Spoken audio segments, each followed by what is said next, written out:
கோடான கோடி தமிழ் மக்கள் அனைவருக்குமே பிரம்மசக்தி சித்தர் வாக்கு ஜோதிடர் கோடான கோடி நமஸ்காரங்களை தெரிவித்துக் கொள்கிறேன்.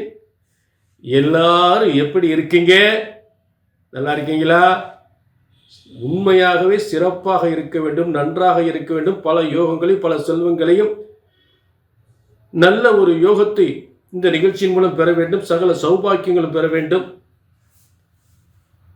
ஆக இன்றைய தினம் உங்கள் எல்லாருக்குமே ஒரு நல்ல யோகமான காலத்தை இந்த ஐப்பசி மாச பலன்களாக நல்ல நல்ல யோகங்களையும் நல்ல செல்வங்களையும் நல்ல தொழில் வளங்களையும் பெறக்கூடிய ஒரு ஐப்பசி மாத பலன்கள் என்பதை மறந்துவிடக்கூடாது. அந்த ஐப்பசி மாத பலன்களை விரிவாக தெளிவாக ஆதாரபூர்வ கிரகங்கள் எந்தெந்த இடத்தில் இருந்தால் அதற்கு ஆதாரபூர்வ விளக்கத்துடன் சிறப்பான யோக பலன்களை இந்த ஐப்பசி மாத பலன்களாக உங்களுக்கு தெளிவுபடுத்த கடமைப்பட்டிருக்கிறேன். ஆக இப்ப எல்லா ராசிக்குமே ஐப்பசி மாதத்தினுடைய அதிரடி யோகம் 3 முக்கிய கிரகத்தினுடைய அம்சம் அற்புதமான யோகங்களை பார்ப்போம். ஐப்பசி மாத பலன்கள். துலா ராசி நேயர்களே, உங்களுக்கான ஐப்பசி மாத பலன்கள் ஒரு சிறப்பான 3 கிரகங்களின் முக்கிய மாற்றங்கள் உங்கள் வாழ்க்கையில் மிகப்பெரிய யோகத்தை ஏற்படுத்தக்கூடிய ஐப்பசியில் அடமலை. இப்ப இந்த ஐப்பசியில் பணமலை, ஐப்பசியில் பணமலை கொட்ட போகின்ற ஒரு சிறந்த யோகம். பொதுவாக அந்த காலத்துல சொல்லுவாங்க ஐப்பசியில் அடமலை பெய்யும். இப்போ உங்களுக்கு ஐப்பசியில் பணமலை பெய்ய போகுது. நிச்சயமாக ஆதாரபூர்வ கிரகங்களுடைய விளக்கங்களோடு உங்களுக்கு தெளிவாக வளர்க்க போறேன். ஆதாரபூர்வ விளக்கங்களோடு பல விளக்கங்கள் உங்களுக்கு தர கடமைப்பட்டிருக்கிறேன். துளாராசினியர்களே, முதலில் நல்லா கவனிக்க. இப்ப 3-6க்குரிய குரு பகவான் உங்களுக்கு சந்திரன் வீடான கடகராசியில் உச்சம் பெற்று இருக்கக்கூடிய அமைப்பு இந்த ஐப்பசி மாதம். ஐப்பசி மாதம் 3-6க்குரிய குரு பகவான் 10ஆம் இடத்தில் உச்சம் பெற்று இருக்கக்கூடிய ஒரு சிறந்த யோகம், அற்புதமான யோகம். ஆக கூட்டு தொழில் செய்தாலும் சரி, சகோதரர்களோடு சேர்ந்து தொழில் செய்தாலும் சரி, அந்த தொழில் சிறந்து விளங்கக்கூடிய தனியார் தொழில் பண்ணாலும் சரி, நீங்க சுயமா பார்த்தாலும் சரி, கூட்டா பார்த்தாலும் சரி, இல்லை உறவுகளோடு சேர்ந்து தொழில் பண்ணாலும் சரி, அப்ப இந்த தொழில்கள்லாம் சிறந்து உயர்ந்து விளங்கக்கூடிய, மேலும் மேலும் பெருகக்கூடிய, தொழில் பெருகக்கூடிய, வருமானம் பெருகக்கூடிய ஒரு சிறந்த அமைப்பு. இப்ப இந்த 3ஆம் இடத்திற்கு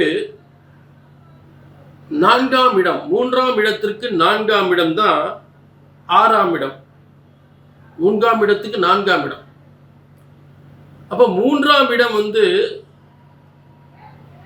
பெயர் கிடைக்குமா, தொழில் செய்கிற முயற்சிகள் வெற்றி அடையுமா, செய்கிற வியாபாரம் விருத்தி அடையுமா, நல்ல பதவி கிடைக்குமா, இல்லை நல்ல செய்கிற தொழில் விருத்தி அடையுமா, முயற்சிகள் அனைத்து வெற்றி பெறுமா,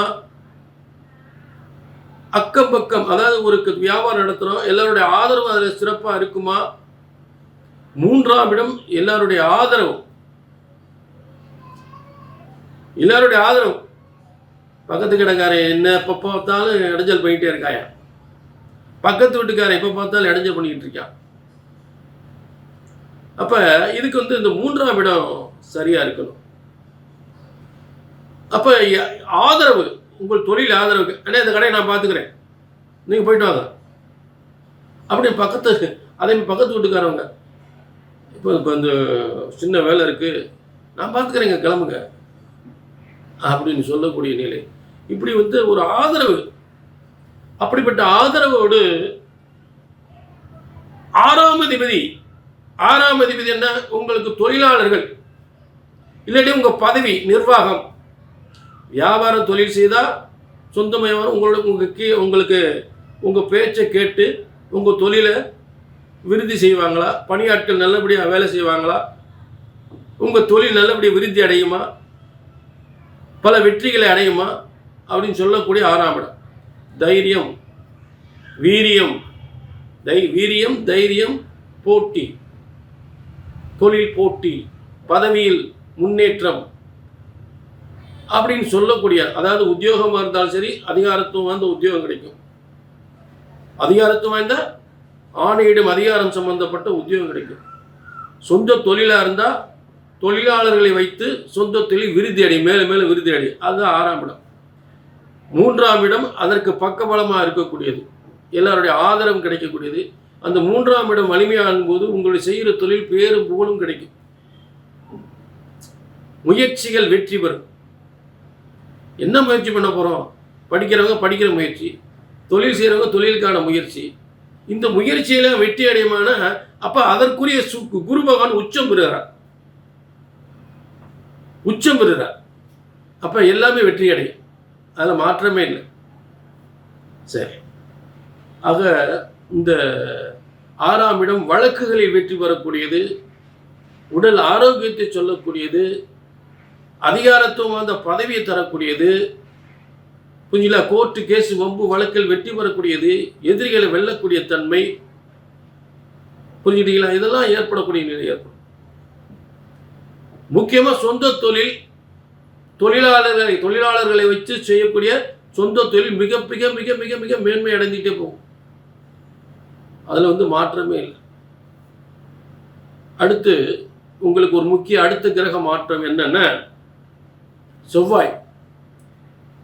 இந்த செவ்வாயாகப்பட்டவன் உங்க ராசியிலிருந்து உங்களுக்கு தனஸ்தானத்துக்கு போறார். செவ்வாய் உங்க ராசியில் எப்போ வரைக்கும் இருக்கார்? அவர் எப்போ மாறுறாருன்னா 27/10/2025 அன்று ஐப்பசி 10ஆம் தேதி உங்களுக்கு தனஸ்தானத்துக்கு ஆட்சி பெறுகிறார். அப்ப தனஸ்தானத்தில் ஆட்சி பெற்று மட்டுமல்ல குருவால் பார்க்கப்படுகிறார். உச்சம் பெற்ற குருவால் பார்க்கப்படுகின்றார். அப்ப வியாபாரம் பெருகும், குடும்பத்தில் சொத்து சேரும், அதே நல்ல பதவி கிடைக்கும், நல்ல கல்வி, நல்ல பதவி, நல்ல வியாபாரம், நல்ல வருமானம், நல்ல சொத்து சுகம், வெளிநாட்டு வருமானம், வெளிநாட்டு யோகம் என்று அனைத்தும். என அவர் இருக்கக்கூடிய இடம் 10ஆம் இடம். 10ஆம் இடத்திலிருந்து குருவான் உச்சம் பெற்று 2ஆம் இடத்தை பார்க்கிறார். அப்ப 2ஆம் இடத்துல செவ்வாய் ஆட்சி பெற்று இருக்கிறார். இப்படிப்பட்ட அமைப்புகள்லாம் கிடைக்கிறது கஷ்டம், ரொம்ப ரொம்ப கஷ்டம், கிடைக்காது. அவ்வளவு சிறப்பான யோகம் அமைந்திருக்கிறது. சிறப்பு, சூப்பர், பிரமாதம். துலா ராசிக்கு அற்புதமான காலம். புரிஞ்சுட்டீங்களா? அப்ப ஜனன ஜாதகத்துல இந்த மாதிரி இருந்தா அதுக்கு பேர் சர லக்னத்திற்கு பாதகஸ்தானம் சொல்லு. ஆனா கோச்சாரத்தில் அப்படி கிடையாது. சரிங்களா? சரி, இப்ப அடுத்ததாக ஒரு முக்கிய மாற்றம். சுக்கிரன் உங்க ராசிக்கு அதிபதி. உங்க ராசிக்கு அதிபதியே உங்களுக்கு 12ஆம் இடத்துல பரிவர்த்தனை யோகத்தில் இருந்தார். அப்பயும் நல்ல யோகம்தான். இப்ப என்ன பண்றாரு? உங்க ராசிக்கு வந்துடுறார், ஆட்சி பெறுகிறார். துலா ராசியில் ஆட்சி பெறுகிறார் சுக்கிரன். எப்ப? 3/11/2025 கன்னி ராசியிலிருந்து உங்களுக்கு இது ஐப்பசி 17 உங்க ராசியில ஆட்சி பெறுகிற அமைப்பு. அப்ப சுக்கிரன் யார்? உழைக்கிறான், கஷ்டப்படுறான், சம்பாதிக்கிறான், நல்ல சாப்பாடு கிடைக்கும், வீட்டுக்கு போன நிம்மதியை சாப்பிடும்ல. வீட்டுக்கு என்னையா பொண்டாட்டி சரியில்லையா, அவன் கையில் என்னத்தான் வகையில் போய் சாப்பிட்டு என்ன செய்ய, ஹோட்டலில் சாப்பிட்டு போயிடுவோம். அப்போ குடும்பத்தில் ஏன்னா குடும்பஸ்தானம் வளர்த்துருச்சு. அப்போ குடும்பம் சில பேருக்கு நல்ல குடும்பம் அமையும், நல்ல திருமண யோகம் ஏற்படும், குடும்பத்தில் ஏற்பட்ட பிரச்சனைகள் தீர்ந்து மகிழ்ச்சியான வாழ்க்கையை உருவாக்கும். வீட்டில் போய் நல்ல மனைவியால் நல்ல சுகபோகமாக நல்ல சாப்பாடு, நல்ல நிம்மதியை தூங்குறது, நல்ல சம்பாதிக்கிறது, மனுஷனுக்கு வேண்டிய நிம்மதி, சந்தோஷம், நல்ல வருமானம், இதை பூரா கொடுக்கக்கூடிய அமைப்பு அற்புதமாக அமைஞ்சிருக்கு. அப்ப இங்க என்னன்னா துலா ராசிக்கு 6ஆம் அதிபதி 10ஆம் இடத்துல உச்சம். இப்ப துலா ராசிக்கு 8ஆம் அதிபதி சுக்கிரன், பணபரஸ்தானத்துக்குரியவர். 8ஆம் இடம் பணபரஸ்தானம், பண பணவரசானம் வருமானம் வரும்னு அர்த்தம். அப்படிப்பட்ட பணவரசானத்துக்குரிய சுக்கிரன் வந்து 8ஆம் இட அதிபதியாகி ரிஷபராசி, துளாராசிக்கு 8ஆம் இடம் ரிஷபராசி, அதன் அதிபதியும் அவர் தான், சுக்கிரன் தான். அவர் தான் உங்களுக்கு உங்கள் ராசியில் உட்கார்றார், துலா ராசியில் ஆட்சி பெறுகிறார். சாதிக்கலாம். அற்புதமான அமைப்பு. இந்த கிரக அமைப்பு வரவே வராதுங்க. இந்த கிரக அமைப்பு ஐப்பசி மாதம் இப்படிப்பட்ட கிரக அமைப்புகள் எப்பவும் வராது. சரியான நேரம். வாழ்க்கையில் முன்னேறக்கூடிய, சாதிக்கக்கூடிய, வெற்றி பெறக்கூடிய ஒரு சரியான நேரம். வாழ்க்கையில் சாதிச்சலாம், சம்பாதிச்சிடலாம். நல்ல திருமண வாழ்க்கை, புரிஞ்சுட்டீங்களா? நல்ல சம்பாத்தியம், நல்ல திருமண வாழ்க்கை, நல்ல பதவி, நல்ல வியாபாரம், நல்ல வாகன யோகம், சொத்து யோகம் அனைத்தும் பெறக்கூடிய அத்தனை கிரக அமைப்புகளும் சிறப்பாக அமைஞ்சிருக்கு. ஆக துளாராசி நேயர்களே, இது வந்து பொதுவான பலன். உங்கள் தனிப்பட்ட ஜாதகத்தை பார்க்கணும்னா எத்தனையோ பேருக்கு ஒரு தனிப்பட்ட பிரச்சனைகள் நிறையா இருக்கும். ரொம்ப நாள் கல்யாணம் முடியாமல் இருப்பாங்க, இல்லை ரொம்ப பேருக்கு அரசாங்க வேலை கிடைக்காம முயற்சி பண்ணிக்கிட்டே இருப்பாங்க. சில பேர் பார்த்தீங்கன்னா கணவன் மனைவிக்குள்ள கல்யாணம் முடிஞ்சு குழந்தையே இல்லாமல் இருக்கும். 10 வருஷம் 15 வருஷம் குழந்தை இல்லாமல் இருக்கும். புரிஞ்சுட்டியா? ஆக சிலருக்கு வந்து சொத்து பிரச்சனைகள் நம்மளால் இருக்கும். சில வியாபாரங்கள் நம்மளால் பாதிக்கும், தொழில் பாதிக்கும், வியாபாரம் பாதிக்கும். இதெல்லாம் எப்போ சரியாகும்? உங்களுக்குன்னு ஒரு தலையெழுத்தை பிரம்மன் எழுதியிருக்கார். எல்லாமே காலம் இப்படியே போயிடாது. அதுக்கு ஒரு நேரங்காலம், நல்ல நேரம் எப்போ வரும், அது எப்போ சரியாகும், எப்போ நிவர்த்தி அடையும் அப்படின்றத பிரம்மன் உங்களுக்கு தலையெழுத்தாக எழுதியிருப்பார். உங்கள் தலையெழுத்து எழுதியிருப்பார். அது எப்போ நடக்கும்னு தெரிஞ்சுக்கணும்னா கீழே நம்பர் இருக்குது, நோட் பண்ணிக்கிங்க. அந்த கீழே உள்ள நம்பரை குறித்து வச்சுக்கிட்டு ஒரு அப்பாயின்மெண்ட் வாங்கிக்கோங்க. சரிங்களா?